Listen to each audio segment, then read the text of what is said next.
नमस्कार दर्शक बंधु आपण मानक नया भिडियो आपन स्वागत जनावि।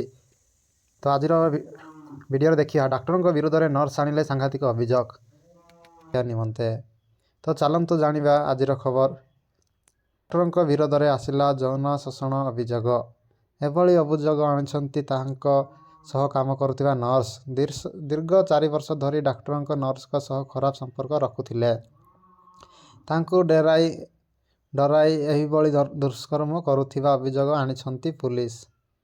एही घटनार अभियुक्त डाक्टर जैद एवं तांको बापा को गिरफ करिथिबा बेले घटनार तदंत जारी रखिछि।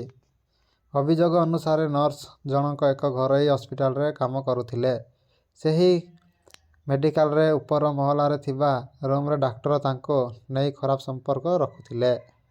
2022 मसीहार नियमित एभली करुई आसुथिले।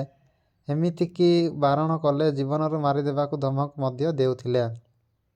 डाक्टर मह गर्भपात करिथिबा मध्य कहिसंती। नर्स जनक पर जेतेबेले अत्याचार बढ़िला नर्स तांको मां को जणाई थिले।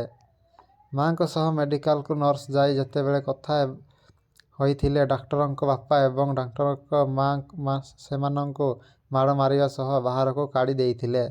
परे एनई पुलिस निकट में अभियोग करा जाइथिया बेले डाक्टर माइना करा जाइछि। अभियुक्त बापा पुओं को गिरफ करा जाइछि। सेपटे एबे स्थानीय अंचल डाक्टर हेई डार्टी कहानी सबुठी चर्चार विषय पलटिछि। तो वीडियोटा को जदि टिके भी भल लगी लाइक शेयर सब्सक्राइब करंतु।